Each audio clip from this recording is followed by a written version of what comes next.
মৃত্যুর পরে কার কাছে ফিরে যেতে হবে? আল্লাহ পাকের কাছে। মহান রব্বুল আলামিন আমাদেরকে এই পৃথিবীতে পাঠিয়েছেন, তারই ইবাদত করতে হবে। কথা বলেন ঠিক কিনা? আল্লাহ ছাড়া অন্য কারো ইবাদত করা যাবে না। আমাদেরকে ইবাদত করতে হবে মহান আল্লাহ পাকের। যদি ইবাদত করি এহকালে কল্যাণ, পরকালে মুক্তি। পয়েন আলহামদুলিল্লাহ। প্রাণপ্রিয় হাজিরিন, এমন একটি বাণী আল্লাহ পাক নাজিল করেছেন, আল কোরআন। কি বলেন তো কি? তার নাম কি? আল কোরআন। কোরআনুল কারীমের একটি অক্ষর পড়লে সওয়াব পাওয়া যায়, ঠিক কিনা বলেন? পৃথিবীতে অনেক বই আছে, অনেক লেখনীর বই আছে, অনেক শব্দ আছে, অনেক বাক্য আছে, অনেক কবিতা আছে, অনেক সাহিত্য আছে, গল্প আছে। কোটি কোটি গল্প পড়লেও এক সওয়াব পাবেন না। কিন্তু আল কোরআনুল কারীমের একটি অক্ষর পড়লে তার আমলনামায় সাথে সাথে 10 নেকি লেখা হয়ে যায়। যারা বলেন সুবহানাল্লাহ। সেই কোরআনুল কারীম আমরা শুনতে এসেছি। নবীজি বলছেন, মান ক্বারাআল কুরআনা হারফান ফালাহু আশরু হাসানাত। কোরআনের একটি অক্ষর পড়লে তার আমলনামায় 10টি নেকি লেখা হয়। আলহামদুলিল্লাহ।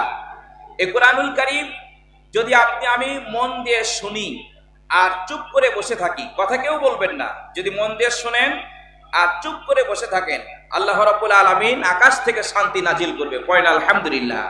সূরা আরাফের 204 নম্বর আয়াতে আল্লাহ পাক বলেছেন, ওয়া ইযা কুরিআল কুরআনু ফাসতামিউ লাহু ওয়া আনসিতু লাআল্লাকুম তুরহামুন। কার কথা বলেন? আল্লাহ পাক বলছেন, যখন তোমাদের সামনে কোরআনুল কারীম তেলাওয়াত করা হবে, কোরআনের আলোচনা করা হবে, কোরআনের ব্যাখ্যা বিশ্লেষণ তোমাদের সামনে মেনশন করা হবে, উল্লেখ করা হবে, তখন তোমাদের দুইটি কাজ করতে হবে। ফাস্তামিউ, মনোযোগ সহকারে তোমরা শুনবে, খুব মন প্রাণ দিয়ে কি কোরআনে আল্লাহ পাক বলেছেন। আর কি করবে? 1 নম্বর মন দিয়ে শুনবে, ওয়া আনসিতু, আর চুপ করে বসে থাকবে। যদি মন দিয়ে শোনো আর চুপ করে বসে থাকো তাহলে কি হবে? আল্লাহ পাক বলছেন, লাআল্লাকুম তুরহামুন। আল্লাহ পাক তোমাদের উপর রহম করবে। যারা বলেন সুবহানাল্লাহ। প্রাণপ্রিয় হাজিরি, এই কোরআনুল কারীম মহাগ্রন্থ এই পৃথিবীর পথ ভোলা মানুষদেরকে পথের দিশা দেওয়ার জন্য এসেছে। পয়েন্ট আলহামদুলিল্লাহ। এই কোরআন যারা বুঝবে না, যে সমস্ত নেতা নেত্রীরা কোরআন বুঝবে না, তারা এই কোরআন কিন্তু আবার শুনতেও দিবে না। কথা বলেন ঠিক কিনা? আজকে আমরা স্বাধীনতার সাথে কোরআন শুনতে আসতে পেরেছি, কোরআন বলার জন্য সুযোগ পেয়েছি। পয়েন্ট আলহামদুলিল্লাহ। বিগত কিছুদিন পূর্বেই এই কোরআনুল কারীমের আলোচনা, যে মহান আল্লাহ কোরআন নাজিল করেছেন, যার কাছে আমাদের সবাইকে যেতে হবে, যিনি জান্নাতের মালিক, জাহান্নামের মালিক, সমগ্র ভূখণ্ডের মালিক, যিনি সমস্ত মানুষকে তৈরি করেছেন, এই তৈরি মানুষগুলোর মধ্যেই এক শ্রেণী মানুষেরা শয়তানের দলের অন্তর্ভুক্ত হয়েছিল। কথা বলেন ঠিক কিনা? ফলে এই কোরআনুল কারীমের আলোচনা, তাফসীর মাহফিল, ইসলামী জালসা, কোন ধরনের কোরআনের কোন আলোচনা মজলিস ভালোভাবে প্রতিষ্ঠিতভাবে স্বাধীনভাবে করতে দেয় না। কথা বলেন ঠিক কিনা? এরা কি বলে জানেন? এই কথাও আল্লাহ পাক সূরা হামিম সাজদায় বলেছেন 26 নম্বর আয়াতে। কি বলেছেন? যারা কোরআন শুনতে দেয় না তারা কে, তাদের পরিচয়টা নিয়ে নাও কোরআনে। আল্লাহ পাক বলেছেন, وَقَالَ الَّذِينَ كَفَرُوا لَا تَسْمَعُوا لِهَذَا الْقُرْآنِ وَالْغَوْا فِيهِ لَعَلَّكُمْ تَغْلِبُونَ। কাফের যারা, অস্বীকারকারী, আল্লাহকে যারা চেনে না, নবীকে যারা চেনে না, আল্লাহর দলকে যারা পছন্দ করে না, এই শয়তান, এই কাফেররা কি বলে জানো? লা তাসমাউ লিহাদাল কুরআন, এই কোরআনের কথা তোমরা শোনো না। বলেন কোরআন কার বাণী? আর কাফেররা বলে যে এই কোরআন শুনতে হবে না, নিষেধ করে। শুধু নিষেধই নয়, এরা বলে যদি কোরআনের মাহফিল হয়, কোরআনের তাফসীর হয়, কোরআনের কথা যদি হয়, তাহলে আলগাউ ফিহি, সেখানে যে হট্টগোল তোমরা তৈরি করো, 144 ধারা জারি করে দাও, মানুষকে বন্ধ করো, রাস্তায় গাড়ি বন্ধ করো, বক্তার নাম ঠিকানা তোমরা জানো, তাদের নাম কেটে দাও, তাদেরকে আসতে দিও না, কোন জেলার কোন জায়গার কোন ঠিকানা তাদেরকে আসতে দিও না, কোরআন শুনতে দিও না। এই বিগত দিনের সরকার, বিগত দিনের নেতারা এই কাজ করেছিল কিনা বলেন? আল্লাহ পাক বলছেন এরা হলো হিজবুশ শয়তান। এই শয়তানেরা কোরআন শুনে না, কোরআন শুনতেও দেয় না। তারা বলে তোমরা হট্টগোল তৈরি করো, শেষে বলে লাআল্লাকুম তাগলিবুন, যদি হট্টগোল করো তোমরা বিজয় লাভ করবে। বলেন নাউজুবিল্লাহ। আল্লাহ বলছেন কোরআন শুনলে তোমাদের উপর রহমত নাজিল করবে, লাআল্লাকুম তুরহামুন। আর কাফেররা বলছে হট্টগোল তৈরি করো, বাধা সৃষ্টি করো, মারামারি তৈরি করো, ফিতনা লাগিয়ে দাও, তাহলে কি হবে? লাআল্লাকুম তাগলিবুন, তোমরা বিজয় লাভ করবে। বলেন নাউজুবিল্লাহ। ফলে আমরা দীর্ঘদিন ধরে আমরা এই দেশে যা ইচ্ছা তাই করে চলতে পারবো। বিগত দিনের তারা তাই করেছিল। তারা মনে করেছিল এই কোরআনের আইন বন্ধ করব, কোরআনের কথা বন্ধ করব, তাফসীর মাহফিল বন্ধ করব, কোরআন শুনতে দেব না, মসজিদের ইমামের টুটিকে চিপে ধরে থাকবো, সত্য কথা বলতে দিব না। ফলেই তো আমরা 47 সাল পর্যন্ত থাকতে পারবো। জনগণ ঠিক না? কিন্তু কোরআনের আইনকে, কোরআনের কণ্ঠকে যারা বন্ধ করতে আসে, বিগত দিনে ফেরাউন, নমরুদ, হামান, আবুল আহাব, উতবা, সাইবা, আবু জেহেল যেভাবে দুনিয়া থেকে নিশ্চিহ্ন হয়েছে, আজও যদি কোনো মানুষ কোরআনের এই আইনকে, কোরআনের কথাকে বন্ধ করার চেষ্টা করে, তারাও তাদের মতো দুনিয়া থেকে নিশ্চিহ্ন হবে। জনগণ ঠিক না? যার দৃষ্টান্ত আমরা 5 আগস্টে পেয়ে গেছি। এই কোরআনের আইনকে বন্ধ করতে চেয়ে, কোরআনের মাহফিলকে বন্ধ করতে চেয়ে 47 সাল থাকার নিয়াত করেছিল, পরিকল্পনা করেছিল। মহান আল্লাহ তাদের নিয়াতকে, তাদের পরিকল্পনাকে দুনিয়াতে ধ্বংস করে দিয়ে তাকে বাংলাদেশ থেকে ভারতের দিল্লিতে পাঠিয়ে দিয়েছে। জনগণ জানে ঠিক না? নারে তাকবীর, নারে তাকবীর।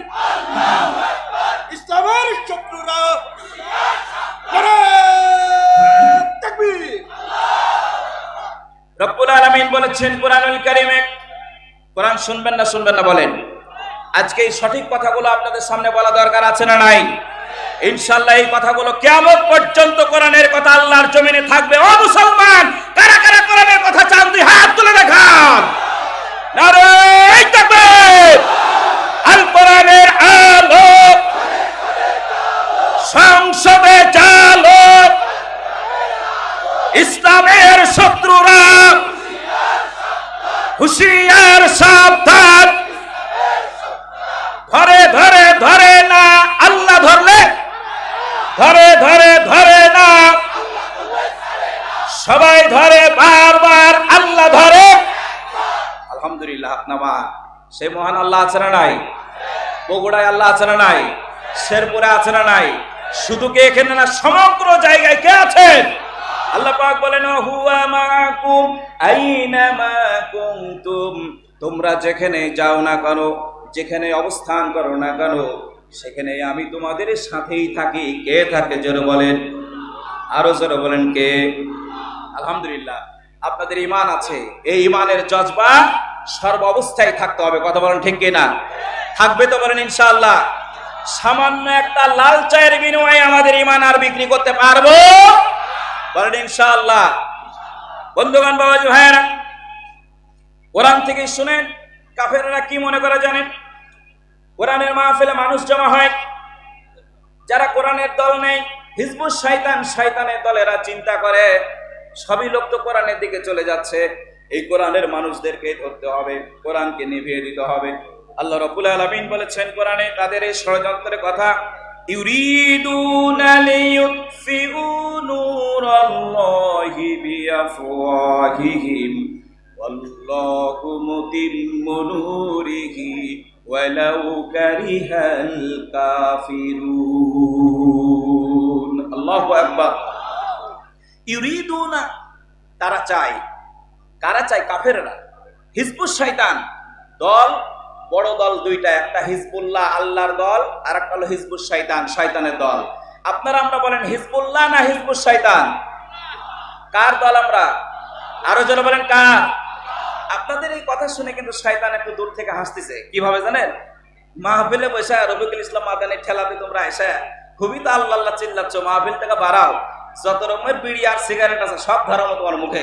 বলেন নাউজুবিল্লাহ। বিড়ি সিগারেট খাবো না? বলেন ইনশাআল্লাহ। যাই সময় তো হাজিরিন, কাফেররা বলে ইউরিদুনা, তারা চায় কি চায়?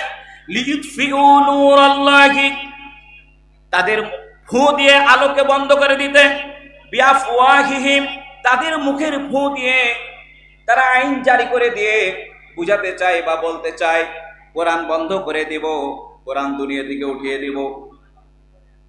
বাবাজি ভাইয়ারা শুনেন, ইতিপূর্বে আপনারা চোখেই দেখলেন 64টা জেলাতেই নিজস্ব দলের DC, SP, police officer, OC আর বিজিবি সব ধরনের আইন শৃঙ্খলা বাহিনীদেরকেও হাতে করেছিল।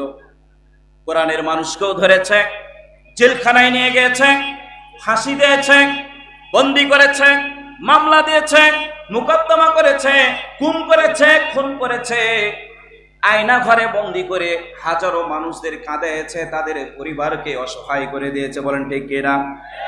এইভাবে তারা চেয়েছিল কোরআন উঠে যাবে বাংলাদেশ থেকে, আর কোনো মানুষেরা মুখ চেনে কথা বলতে পারবে না, অন্ধ হয়ে যাবে, যা ইচ্ছা আমরা তাই করে চলবো।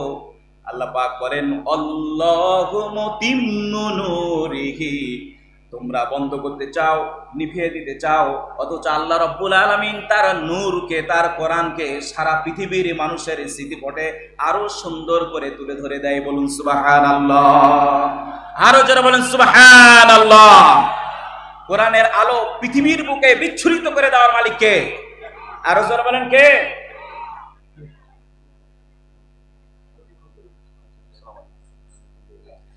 يا قدر الشريف اللهم صل على